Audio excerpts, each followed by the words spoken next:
हरे कृष्णा। आज विजयदशमी का पावन दिवस है। जिस दशमी तिथि पे भगवान श्री राम ने रावण का वध किया था, या रावण के ऊपर विजय प्राप्त किया था, इसलिए विजया दशमी। तो साधारण भाषा में इसका ये दशमी का थोड़ा अपभ्रंश हो के दशहरा हो गया है। दशहरा शब्द का मूल है दशमी से।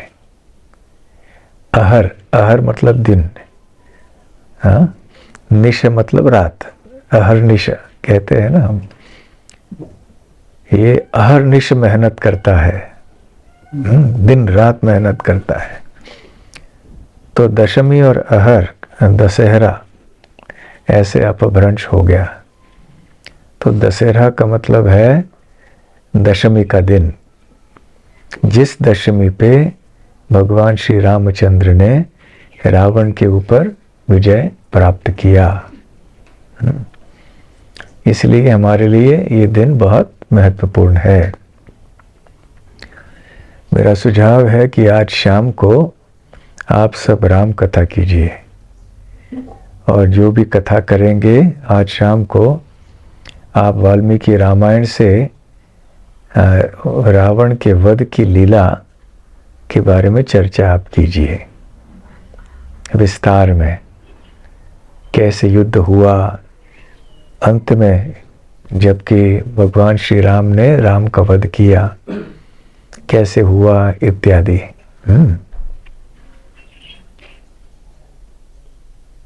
भगवान श्री राम मर्यादा पुरुषोत्तम है। मनुष्य समाज में मर्यादा का पालन करने के लिए और मनुष्य समाज को आदेश देने के लिए, शिक्षाओं को प्रदान करने के लिए श्री राम प्रकट हुए हैं। मर्त्यावतारस्त्विह मर्त्य शिक्षणम रक्षो वधयैव न केवलम विभो। तो हनुमान जी श्रीमद् भागवत के 5वें स्कंद में प्रार्थना करते हैं कि हे विभो, हे भगवान, हे श्री राम, आप प्रकट होते हैं या भगवान प्रकट होते हैं क्यों? न केवल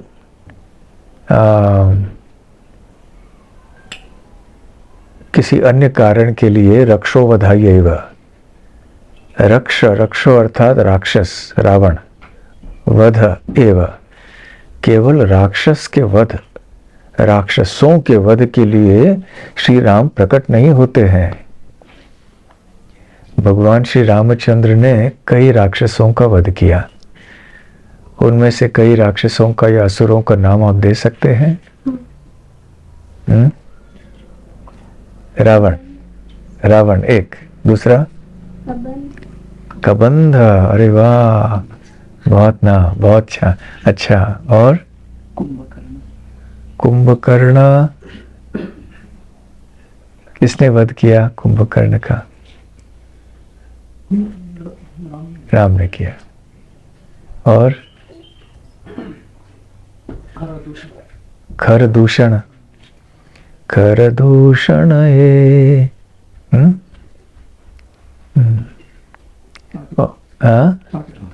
ताटका। और मारीच का दमन किया, मारीच को समुद्र में भेज दिया, हजारों मील दूर। ऐसे भगवान श्री रामचंद्र ने खर और दूषण के साथ 14,000 राक्षस सैनिकों का वध भी किया। तो भगवान श्री रामचंद्र ने अवश्य अनेक असुरों का, अनेक राक्षसों का वध किया। विनाशाय च दुष्कृताम, जो दुष्कृत लोग हैं उनका विनाश करने के लिए। कृत अर्थात काम करने वाले, और दुष मतलब बुरे काम करने वाले, सुकृत अर्थात जो अच्छे काम करते हैं और दुष्कृत अर्थात जो बुरे काम करते हैं। तो बुरे काम करने वालों का वध करने के लिए भगवान प्रकट होते हैं, संभवामि युगे युगे, युग युग में आते हैं। तो ऐसे भगवद गीता में भगवान श्री कृष्ण कहते हैं। तो अवश्य दुष्टों का विनाश करना, रावण आदि ऐसे राक्षसों का वध करना, ये एक महत्वपूर्ण उद्देश्य है। परंतु हनुमान जी बोल रहे हैं कि केवल इसलिए नहीं आते हैं भगवान राम, रक्षो वधायैव न केवलम विभो, कि भगवान केवल राक्षसों के वध करने के लिए नहीं आते हैं। तो क्यों आते हैं? मर्त्य अवतारः शिक्षणम, मर्त्यावतारस तु इह शिक्षणम, शिक्षा देने के लिए, उपदेश देने के लिए, मार्गदर्शन करने के लिए, ज्ञान देने के लिए। किनको? भगवान मर्त्य लोक में अवतीर्ण होते हैं। अवतीर्ण होते हैं क्यों? इस मर्त्य लोक के अंदर जो रहने वाले लोग हैं उनको शिक्षा प्रदान करने के लिए भगवान प्रकट होते हैं।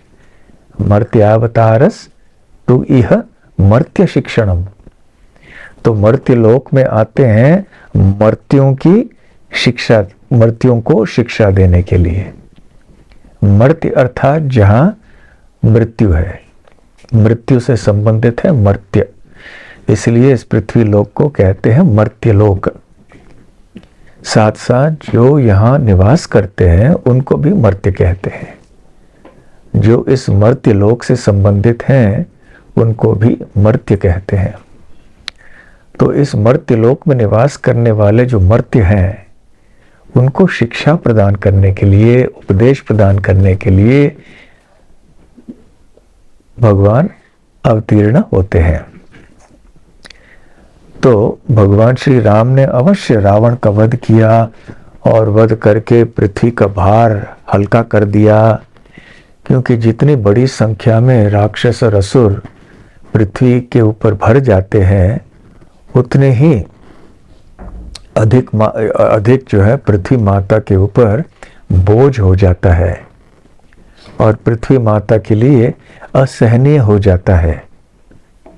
इसलिए फिर भगवान ऐसी व्यवस्था करते हैं कि या तो स्वयं भगवान आके पृथ्वी का बोझ हल्का करते हैं या तो फिर अपने प्रतिनिधि को भेजते हैं या तो फिर जो असुरी प्रवृत्ति के लोग हैं उनके बीच में ही आपस में परस्पर युद्ध का निर्माण करके एक दूसरे की हत्या करवा देते हैं, जिसके द्वारा पृथ्वी का बोझ हल्का हो जाता है।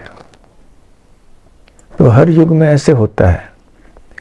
तो जो युद्ध होते हैं भौतिक जगत में उनके पीछे ये भी एक कारण है।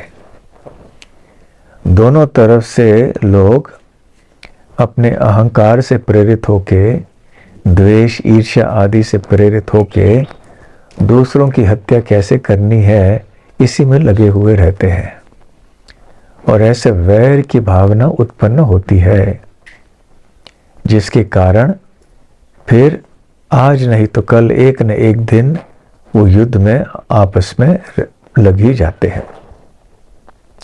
तो ये भी एक रास्ता है, एक उपाय है भगवान का इस पृथ्वी के ऊपर बोझ कम करने के लिए। तो जब श्री राम लंका गए तो क्यों गए?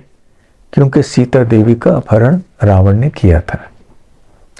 वैसे जब श्री रामचंद्र वनवास के लिए निकले थे अयोध्या से, उस समय उनके मन में कोई विचार नहीं था कि मुझे लंका जाना है।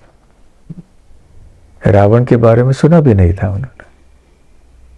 परंतु पंचवटी आदि आके जब रावण ने सीता देवी का अपहरण किया और फिर बाद में श्री रामचंद्र को पता चला कि किसने अपहरण किया है, तब श्री राम ने ये तय किया कि मुझे जाके लंका में रावण को परास्त करना है। अन्यथा वैसे कोई विचार नहीं था श्री राम का। तो फिर ये भी पूछा जा सकता है कि सीता देवी का अपहरण क्यों हुआ? क्यों हुआ सीता देवी का अपहरण? कोई बता सकते हैं? हाँ, नहीं है, लेकिन एक दृष्टि से कारण क्या था? सीता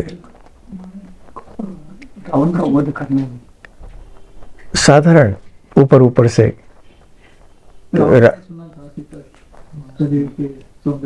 हाँ, तो रावण ने सीता देवी के सौंदर्य के बारे में सुना था। किसने बताया था? शूर्पणखा ने। क्यों बताया था शूर्पणखा में? क्योंकि शूर्पणखा श्री राम से विवाह करना चाहते थे, परंतु श्री राम ने कहा मैंने एक पत्नी व्रत धारण किया है, इसलिए मैं नहीं कर सकता तुमसे विवाह, लेकिन मेरे जो छोटे भाई हैं वो देखो अभी उपलब्ध हैं। परंतु श्री लक्ष्मण जी का भी विवाह हो चुका था और लक्ष्मण जी ने ठान लिया था कि अभी वनवास में मैं केवल श्री राम की सेवा करने के लिए और सीता देवी की रक्षा करने के लिए आ रहूंगा बस। तो शूर्पणखा जब लक्ष्मण के पास आई तो लक्ष्मण ने क्या किया? उनका नाक काट दिया, क्योंकि लक्ष्मण के मना करने के बाद शूर्पणखा सीता देवी के ऊपर प्रहार करने वाली थी, इसलिए लक्ष्मण ने नाक कान काट दिए शूर्पणखा के। और शूर्पणखा जो है फिर वो भागती हुई लंका गई अपने भाई रावण को शिकायत करने के लिए। और रावण भी आग बबूला हो गया कि ये कैसे हो गया, किसके इतना साहस हो गया कि मेरी बहन के प्रति इस प्रकार से प्रहार करे। तो फिर शूर्पणखा के हृदय में भी बड़ा द्वेष उत्पन्न हो चुका था, बदला लेने की भावना जो है वो भी थी। तो शूर्पणखा ने कहा कि ये राम और लक्ष्मण का काम है, और फिर जानबूझ के राम के ऊपर बदला लेने के लिए भड़काया शूर्पणखा ने रावण को कि राम की पत्नी सीता देवी बहुत सुंदर है और आपके योग्य है, आप इतने बड़े राजा हो, इसलिए आप सीता को उठा लीजिए। और क्योंकि रावण था ही इस प्रकार का व्यक्ति, तो उसने सोचा हाँ ये सही है। तो रावण जैसे जो व्यक्ति होते हैं सारे दुनिया के ऐश्वर्य और भोग के साधन उपलब्ध करने के बाद भी संतुष्ट नहीं होते हैं। भौतिक कामनाओं की समस्या ये होती है कि बद्ध जीव के अंदर भौतिक कामनाओं की सीमा ही नहीं होती है, वो कभी तृप्त ही नहीं होते हैं, एक के बाद एक उनकी मांगें चलती रहती हैं।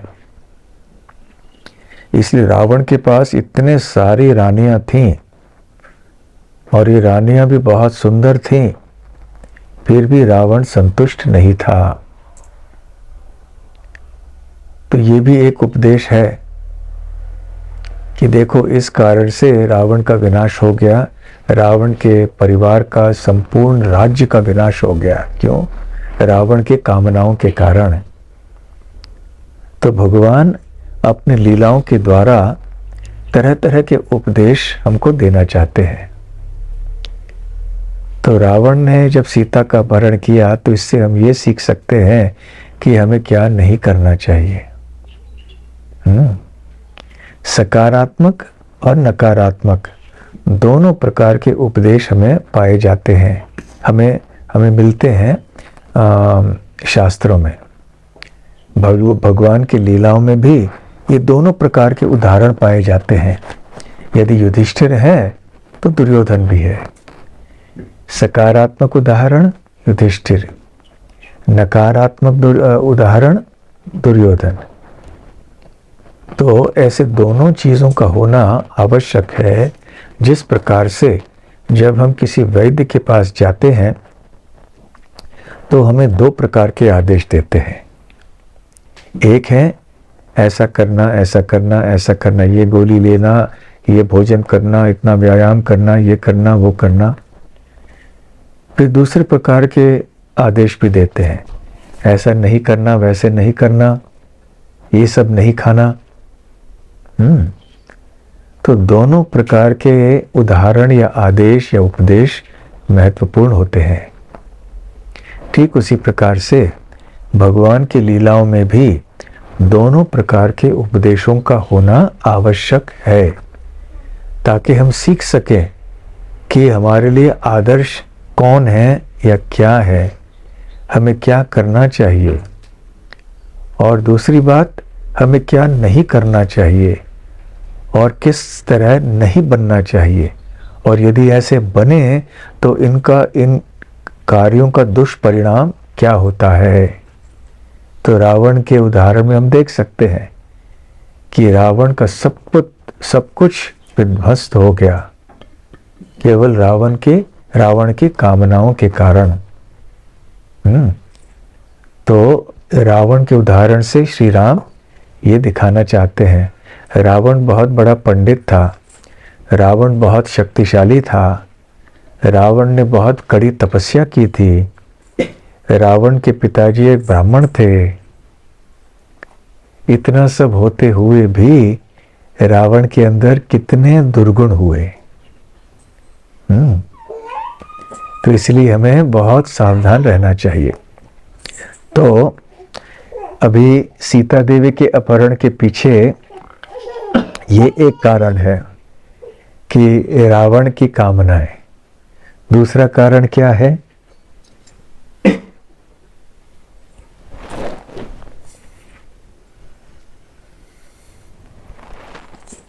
सीता देवी आकर्षित हो गई किनसे? एक सुवर्ण मृग से।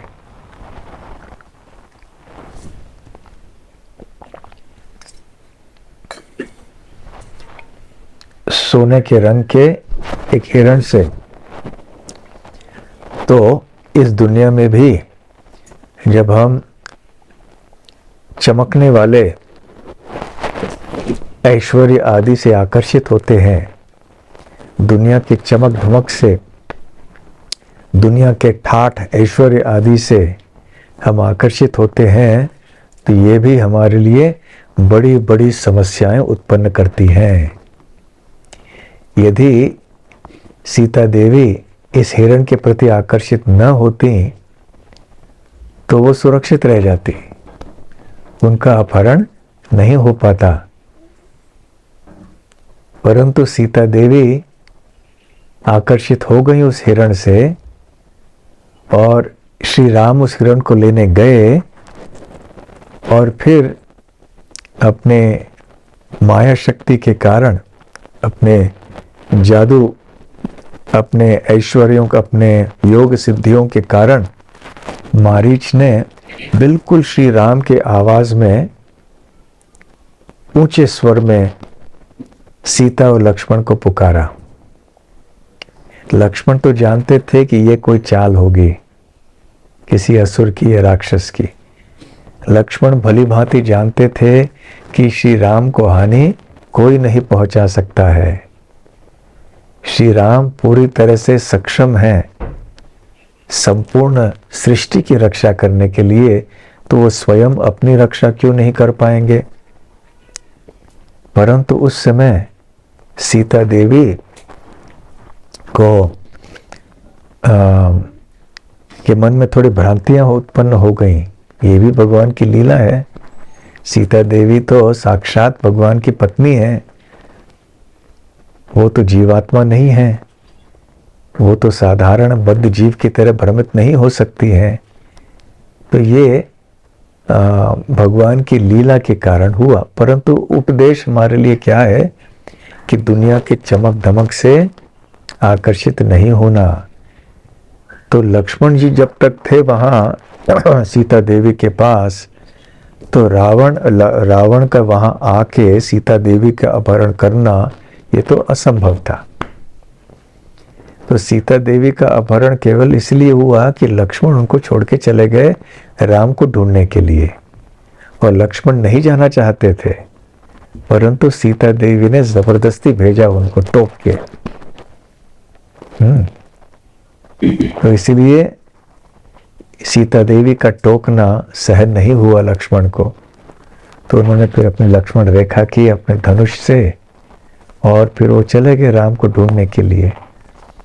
और फिर इस अवसर का लाभ उठा के रावण यहाँ वेश बदल के एक साधु की तरह सामने आए, भिक्षाम देहि, भिक्षा दीजिए। और फिर हम सब जानते हैं जब सीता देवी बाहर निकली, लक्ष्मण रेखा को पार किया, तो फिर झट से रावण ने सीता देवी को पकड़ के अपने वाहन में उठा के उड़ के चला गया। तो ये दूसरा कारण है। फिर अभी आगे तीसरा कारण क्या है? इसी श्लोक में हनुमान जी बताते हैं कि जिस प्रकार से रावण की समस्या थी, सीता देवी की समस्या थी, परंतु यहाँ साथ में श्री राम भी आकर्षित थे, आसक्त थे सीता देवी से, और इसके कारण राम को कितना दुख हुआ। तो यहाँ इस संसार में जो आसक्ति होती है पुरुष और स्त्री के बीच में, ये भी हमारे लिए दुख का कारण होता है आगे चल के। यद्यपि राम और सीता तो स्वयं भगवान हैं और भगवान की शक्ति हैं, फिर भी क्योंकि वो मर्यादा पुरुषोत्तम हैं, मनुष्य समाज में हम सबको सिखाने आए हैं कि कैसे हमें रहना है, इसलिए वो उपदेश दे रहे हैं। तो ये आसक्ति जो होती है ये भी बहुत हानिकारक होती है।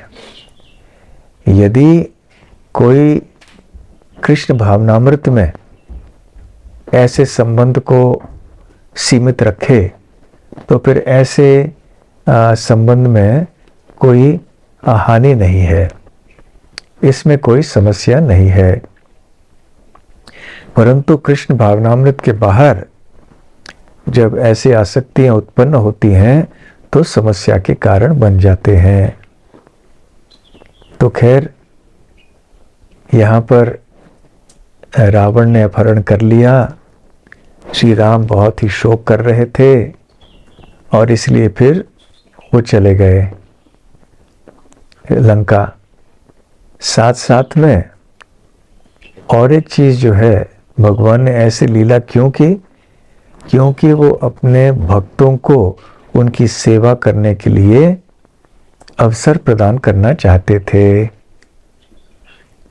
वानर सेना, सुग्रीव आदि, हनुमान आदि, वो सब थे, इसलिए उनको सेवा का अवसर दिया भगवान ने स्वयं उनका संग दिया इन वानरों को। तो इसलिए रावण के वध के लिए क्या श्री राम अकेले पर्याप्त नहीं थे? रावण को क्या वानरों की आवश्यकता थी रावण का वध करने के लिए? नहीं। जब अपने इच्छा मात्र से संपूर्ण सृष्टि का संहार करते हैं और सृजन भी करते हैं, पालन भी करते हैं, केवल इच्छा से, भ्रिकुटियों को ऊपर नीचे करने की भी आवश्यकता नहीं है ये सब करने के लिए। केवल इच्छा मन में की भगवान ने, सब कुछ हो सकता है। तो फिर इतनी बड़ी लीला जिसमें इतने सारे वानर आए और इतना कुछ हुआ, वहां पे समुद्र के तट पे खड़े रहो, समुद्र देव को धमकी दे दो, फिर पत्थरों का पुल बांध के तैरते फिर चले जाओ। क्या आवश्यकता थी? क्योंकि वो अपने भक्तों को अपनी सेवा में लगाना चाहते थे। भक्तों को सेवा का अवसर देना चाहते थे और साथ साथ में भक्तों का गुण गौरव करना चाहते थे, भक्तों की ख्याति बढ़ाना चाहते थे। क्योंकि देखिए, जब समुद्र के ऊपर पुल का निर्माण हुआ, सेतु बंध गया, तो श्रेय किसको गया? वानरों को गया, वानर सेना को गया, श्री राम को नहीं। वानर सेना ने ये सेतु बनाया। तो भगवान अपने भक्तों को श्रेय देना चाहते हैं। सारी दुनिया में वो लोगों से कहना चाहते हैं कि देखो मेरे भक्त कितने महान हैं। यद्यपि ये शक्ति तो भगवान की ही थी, फिर भी भगवान भक्तों को श्रेय देना चाहते हैं। और ये विचित्र बात, एक अद्भुत बात जो हो जाती है वो ये है कि जब हनुमान जी लंका गए, उनको पुल की आवश्यकता नहीं पड़ी, छलांग मार के चले गए। लेकिन जब श्री राम कई दिनों तक समुद्र के तट पे खड़े रहे ताकि समुद्र देव आए और पुल का निर्माण हो सके, और फिर उसके ऊपर चल के श्री राम वानर सेना के साथ लंका पहुंच सके। तो हनुमान को सेतु की आवश्यकता नहीं पड़ी, परंतु श्री राम को पड़ी। तो क्या वास्तव में श्री राम को सेतु की आवश्यकता थी? नहीं थी। तो फिर क्यों सेतु का निर्माण करवाया श्री राम ने? वानर से, बाकी सारे वानरों को सेवा के लिए अवसर देना और वानरों की ख्याति बढ़ाना कि देखो वानरों ने कितना बड़ा काम कर दिया, ताकि आने वाले पीढ़ियों में ये कहा जा सके कि देखो भगवान के भक्त क्या नहीं कर सकते हैं। यत्र योगेश्वर कृष्ण यत्र पार्थो धनुर्धरः तत्र श्री विजयो भूति ध्रुवा नीति मतिर्ममा। जहाँ कृष्ण है, योगेश्वर कृष्ण, जहाँ गांडी बाण धनुष धारण किए हुए अर्जुन है, वहाँ क्या है? श्री है, विजय है, नीति है, सब कुछ है। तो भगवान इन चीजों को सिखलाना चाहते हैं संपूर्ण दुनिया को। और इस प्रकार श्री राम पुल समुद्र पार करके लंका पहुंचे और वहां युद्ध शुरू हो गया। साथ साथ में रावण को वध करने के पीछे और एक कारण था कि वो रावण के ऊपर कृपा करना चाहते थे। जो भगवान मनुष्य की तरह नहीं होते हैं। मनुष्य, जब साधारण मनुष्य बद्ध अवस्था में जब किसी की हत्या करते हैं तो द्वेष के कारण करते हैं, बदला लेने के लिए करते हैं। तो बाह्य दृष्टि से यद्यपि ऐसे प्रतीत हो कि श्री राम ने बदला लेने के लिए और सीता देवी की रक्षा करने के लिए रावण का वध किया, परंतु रावण सीता देवी को तो वो ऊपर से आसानी से उठा के ले आ सकते थे, हनुमान जी भी ले आ सकते थे। बल्कि हनुमान जी जब गए पहली बार, उन्होंने ऐसे प्रस्ताव भी रखा कि आप मेरे कंधे पे बैठिए, मैं आपको उठा के ले जाऊंगा। परंतु सीता देवी ने कहा नहीं, श्री राम को ही यहाँ आके मुझे ले जाना पड़ेगा। तब हनुमान जी वापस गए। तो जब श्री राम वहां पर आए तो वो रावण और रावण के जितने भी साथी थे उन सब के ऊपर कृपा करना चाहते थे, क्योंकि भगवान इस भौतिक सृष्टि के द्वंद्वों के परे होते हैं। जैसे भौतिक जगत में हम द्वंद्वों के अधीन होते हैं, किसी से प्रेम करते हैं तो किसी से द्वेष करते हैं, किसी की प्रशंसा करते हैं तो किसी की निंदा करते हैं। प्रशंसा करने के पीछे है हमारी आसक्ति या हमारा आकर्षण, निंदा करने के पीछे मानसिकता है द्वेष, ईर्ष्या, घृणा इत्यादि। परंतु भगवान में ऐसे नकारात्मक भावनाएं नहीं होती हैं कभी भी, क्योंकि भगवान तो सदैव विशुद्ध सत्व अर्थात आध्यात्मिक स्तर में स्थित होते हैं। तो भगवान के मन में जब ऐसी भावनाएं होती हैं तो वो केवल कृपा और प्रेम के कारण होती हैं। क्योंकि जब भगवान असुरों का वध करते हैं तो उनका उद्धार करते हैं। हम जब किसी का वध करते, किसी की हत्या करते हैं तो उसका उद्धार नहीं करते हैं हाँ। लेकिन जब भगवान किसी का वध करते हैं तो उस व्यक्ति का उद्धार होता है। तो इसलिए भगवान के सारे कार्य, प्रत्येक कार्य भगवान का कृपा और प्रेम से प्रेरित होता है। बद्ध जीव का प्रत्येक कार्य स्वार्थ से प्रेरित होता है और अज्ञान से प्रेरित होता है, माया से प्रेरित होता है। परंतु श्री कृष्ण या श्री राम का प्रत्येक कार्य प्रेम और कृपा से और संपूर्ण ज्ञान से प्रेरित होता है। तो खैर अभी युद्ध हुआ, युद्ध भी कई दिनों तक चला, उसमें उतार चढ़ाव, ऊपर नीचे बहुत कुछ हुआ और अंततः श्री राम ने रावण की हत्या की। रावण का एक नाम है दशग्रीव, बल्कि ये मूल नाम है दशग्रीव। ग्रीव अर्थात गर्दन, दशग्रीव अर्थात उसके 10 सर थे, 10 गर्दन थे और 10 सर थे। और जब श्री राम ने युद्ध में अपने तीर छोड़े रावण के ऊपर और सर काटते गए, जैसे जैसे एक सर काटा श्री राम ने और दूसरे सर को काटने का प्रयास किया तो तब तक क्या हो गया, पहला सर फिर से आ गया, दूसरा सर काट दिया, तीसरे सर काटने को जा रहे थे तो फिर दूसरा सर फिर से उत्पन्न हो गया। तो ऐसे करते करते श्री राम भी हताश हो गए, ये क्या हो रहा है। फिर क्या हो गया,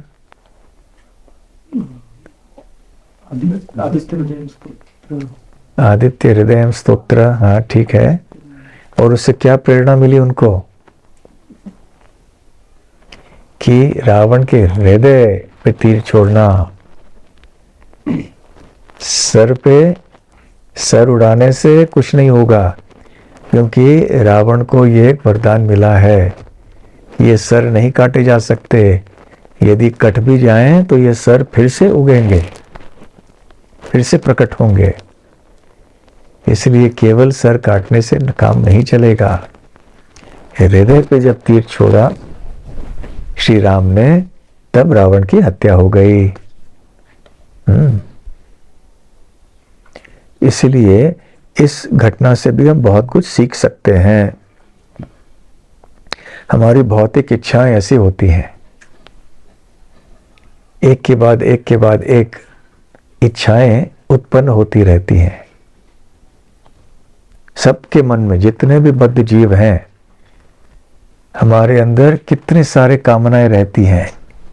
ऐसे कभी समय नहीं होता जब हमारे मन में कोई कामना नहीं होती है। और ये संभव भी नहीं है जीव के लिए। शुद्ध अवस्था में जीव भगवान की सेवा की कामना करता है और बद्ध अवस्था में वो माया की सेवा की कामना करता है। परंतु कामनाएं या इच्छाएं तो रहेंगी, ये तो निश्चित है। तो जहां तक बद्ध अवस्था का प्रश्न है, तो बद्ध जीव के हृदय में अनगिनत इच्छाएं उत्पन्न होती रहती हैं और ये कभी भी तृप्त नहीं होती हैं।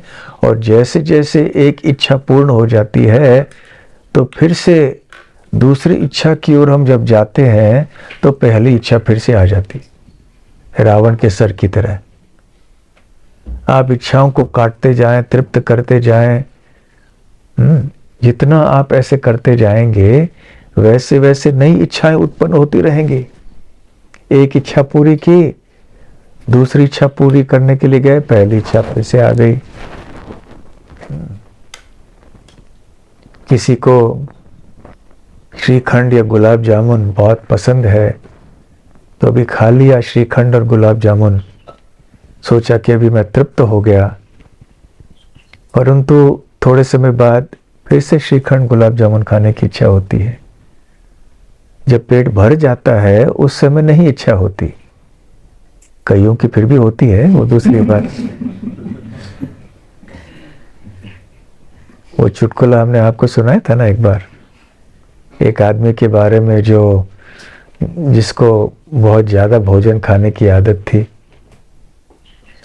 तो एक आदमी था जो इतना भोजन खाता था, इतना खाता था कि एक बार वो बीमार पड़ गया, पेट में कोई गड़बड़ी हो गई।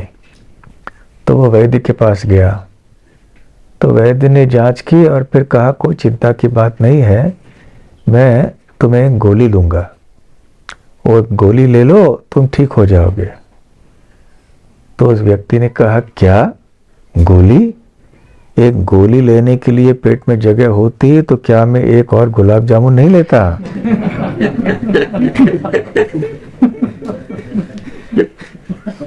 हाँ।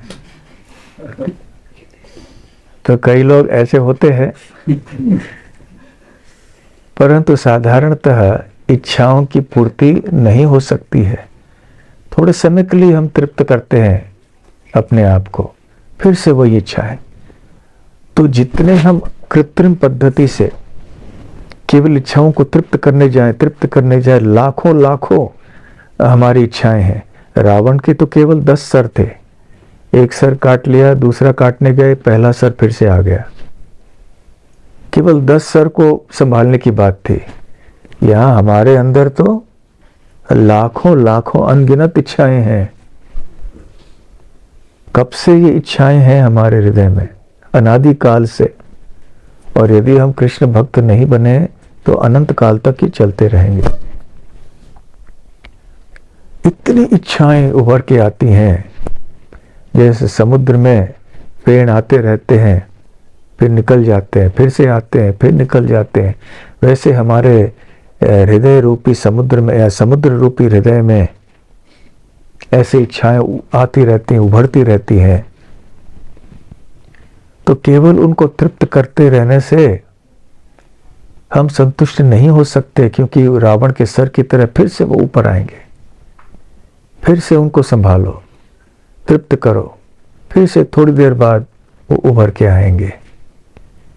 इसलिए यदि हमें वास्तव में शांति चाहिए, हमारी इंद्रियों से जो हमें इतना सता रहे हैं, इतना हैरान करते हैं, इतनी मांगे हमारे सामने रखते हैं, हम थक भी जाते हैं, फिर भी कोई कार्य निवृत्ति का स्तर आता ही नहीं। रिटायरमेंट, कम से कम नौकरी करते करते व्यक्ति जब 60-62 साल के आयु को पहुंच जाता है तो कार्य निवृत्त, रिटायरमेंट की स्थिति में आता है, अभी मैं नौकरी नहीं करूंगा। परंतु ऐसे नहीं है, मन हमको छोड़ता ही नहीं है। तो इसलिए ये रावण के सर से भी अधिक खतरनाक है। परंतु जब श्री राम ने रावण के हृदय के ऊपर तीर छोड़ा, तब रावण नष्ट हो गया। रावण के नष्ट होने से वो जो 10 सर थे वो भी अपने आप खत्म हो गए। तो उसी प्रकार यदि हमने हमारे हृदय को पूरी तरह से संतुष्ट किया कृष्ण भावनामृत से, तो कृष्ण भावनामृत का पालन करने के कारण हमारे अंदर जितने भी त्रुटियां हैं, जितने भी गलत प्रवृत्तियां हैं, वो सारे के सारे नष्ट हो जाएंगे। अन्यथा और कोई उपाय नहीं है हमारे लिए। ऐसे कोई श्लोक आप बता सकते हैं कि श्री कृष्ण की भक्ति या श्री राम की भक्ति करने से हमारे इंद्रियों को हम काबू में ला सकते हैं, या तो हमारी सारी इच्छाएं पूर्ण हो सकती हैं? हाँ, ऋषिकेन ऋषिकेश सेवन, ये केवल एक परिभाषा है कि भक्ति क्या है। हाँ,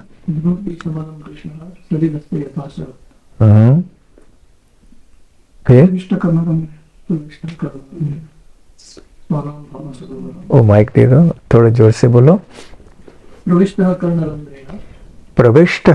कर्णरंध्रेण, कर्ण मतलब कान, रंध्र मतलब जो छेद है, प्रविष्ट मतलब अंदर जाना। तो प्रविष्ट कर्णरंध्रेण, जब हमारे कानों के छेद के अंदर प्रविष्ट होता, क्या प्रविष्ट होता है? स्वानाम भाव सरोरुहम। सरोरुहम अर्थात समुद्र, और समुद्र पे हमारे कमल जैसे हृदय के ऊपर क्या होता है? धुनोति शमलम। क्या हो धुनोति शमलम? मतलब गंदगी साफ हो जाती है। क्या करने से? कृष्ण के बारे में नहीं, श्लोक सलिलस्य यथा शरत। तो इसका अर्थ समझाइए। शरद ऋतु में जिस तरह से पानी जैसे साफ होता है तालाब में, उसी तरह से हमारे कैसे शरद ऋतु में कैसे साफ होता है? बारिश समाप्त हो जाता है। बारिश समाप्त होने के बाद तो बारिश में क्या होता है? पंख नहीं, बारिश में कीचड़ हो जाता है। इसलिए पानी जो है, पानी में सब मिट्टी मिट्टी रहने के कारण पानी स्वच्छ नहीं रहता। लेकिन जब बारिश या वर्षा ऋतु समाप्त हो जाती है तो पानी नीचे गिर के कीचड़ वगैरह नहीं होता है। इसलिए जो सलिल, जो जलाशय होते हैं, सरोवर तालाब आदि होते हैं, उनमें पानी स्वच्छ रहता है। तो जिस प्रकार से वर्षा ऋतु में जो तालाब मिट्टी धूल आदि के कारण अस्वच्छ हुए हैं, और वर्षा के समाप्त होने के बाद शरद ऋतु के आगमन के साथ साथ ये तालाब का जल जो है स्वच्छ हो जाता है, ठीक उसी प्रकार से जब बद्ध जीव का हृदय जो होता है वो सारे गंदी इच्छाओं से मुक्त हो जाता है, जब श्री कृष्ण उसके हृदय में कमल के ऊपर निवास करते हैं। तो श्री कृष्ण का निवास करना अर्थात क्या? श्री कृष्ण का प्रेम करने से ही तो यह उत्पन्न हो सकता है। श्री कृष्ण की सेवा करने से भगवान श्री कृष्ण हमारे हृदय में प्रकट होंगे। ठीक है, और कोई श्लोक?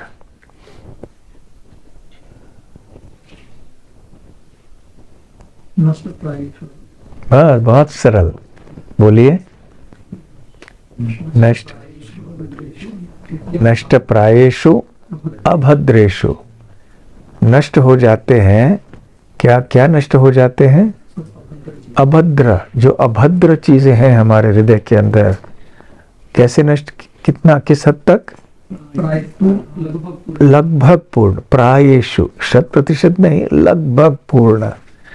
नष्ट प्रायेषु अभद्रेषु नित्यम दौलत सेवया। नहीं, क्या था वो भाग? मैंने दौलत सुना। नित्यम भागवत सेवया।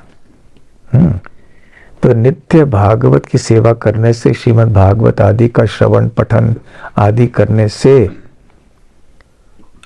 ये सारे अभद्र चीजें हमारे हृदय से नष्ट हो जाती हैं। और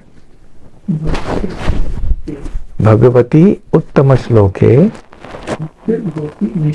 भक्ति भवती नैष्ठिकी।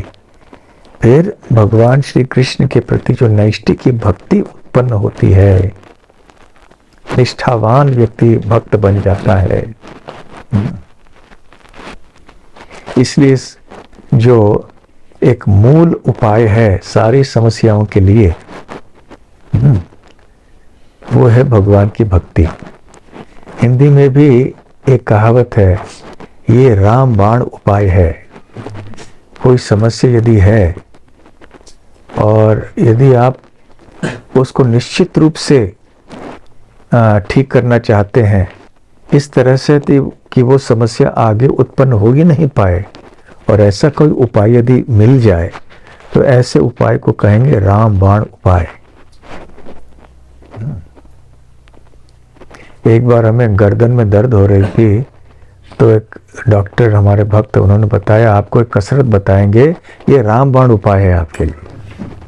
वो कसरत करते रहेंगे, गर्दन में दर्द नहीं होगा आपको। तो उसी प्रकार से राम बाण उपाय रावण के लिए था। राम के बाण ने अपने बाण का उपयोग किया और रावण की हत्या की, परंतु वही राम बाण भी रावण की हत्या नहीं कर पाया, केवल सर काट के हृदय में जाना था। दूसरे शब्दों में जब हम भक्ति के पथ पे चलते हैं तो हमें हृदय से इस पथ को स्वीकार करना चाहिए। केवल ऊपर ऊपर से यदि हम एक औपचारिकता के रूप से हम भक्त बने और माला को चमकाते रहे तो फिर तो लाभ नहीं होगा। हृदय से इस भक्ति के पथ को स्वीकार करना चाहिए, सही मानसिकता को स्वीकार करना चाहिए। जैसे बार बार हम कहते हैं, प्रभुपाद के शब्दों को दोहराते हैं, एक कृष्ण भक्त, एक साधक की भक्ति में प्रगति उसकी मानसिकता के ऊपर निर्भर है। ऐसे श्रील प्रभुपाद जी उपदेशामृत में बताते हैं। तो सबके लिए मानसिकता बहुत आवश्यक है, सही मानसिकता होनी चाहिए।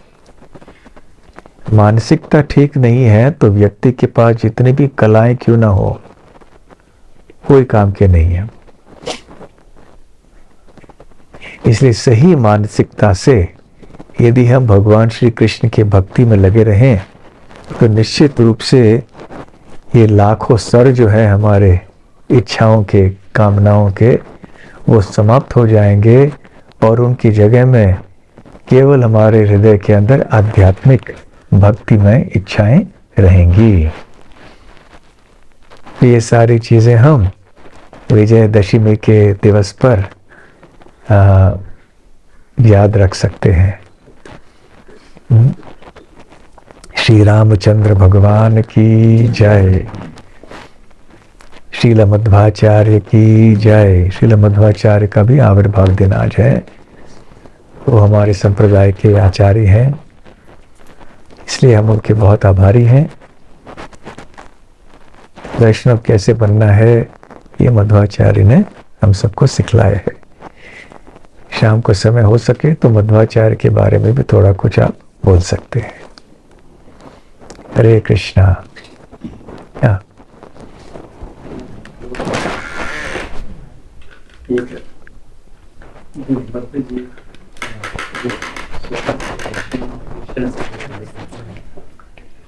और जो भगवान प्रेम और कृपा और पूर्ण ज्ञान के कार्य करते हैं तो अंतर आता है। तो यदि जो शुद्ध भक्त जो आते हैं, जो भगवान का प्रतिनिधि है, पूर्ण कृष्ण भावनामृत है, तो वो संपूर्ण तरह से भगवान के ऊपर निर्भर है। वो भी उनका कार्यकलाप की तो प्रेम और कृपा और पूर्ण ज्ञानमय से दूसरों का भलाई के लिए, उनको कृष्ण भावनामृत बनाने के लिए। मगर प्रश्न ये है कि क्योंकि हम साधक रहने के कारण कि हम पूर्ण तरह से कृष्ण भावनामृत नहीं रहने के कारण ये जो ये स्वार्थ भावना जो है, थोड़ा हम साधना भी करना चाहिए, मगर स्वार्थ के लिए हमारे सेपरेटली हमारा भी कुछ प्रयास होना चाहिए ताकि शरीर को भी हम लोग देखभाल करें या शरीर के लिए समय दें। तो उसमें थोड़ा कनेक्शन नहीं होता है कृष्ण का। तो उसमें थोड़ा जो ये भावना, ये जो मानसिकता वो कमजोरी हो जाता है। नहीं, जब तक हम इस भौतिक सृष्टि में हैं, जगत में हैं, तो शरीर हमारा साधन है, वो हमारे साथ में ही रहेगा। तो इसलिए हमें शरीर का देखभाल भी करना चाहिए और शरीर से जो संबंधित हैं उनका भी देखभाल करना चाहिए। हम इन चीज़ों के प्रति लापरवाही करेंगे भक्ति के नाम पे तो भक्ति भी खराब हो जाएगी। प्रपंच तो खराब हो ही जाएगा, भक्ति भी खराब हो जाएगी। इसलिए हमें संतुलन बनाए रखना है। कैसे भक्ति को भी आगे बढ़ाना है, भक्ति के कार्य करने हैं, साथ साथ शरीर और शरीर से संबंधित जो भी हैं उनको भी ठीक से संभालना है। ठीक है। हरे कृष्णा, हरि बोल।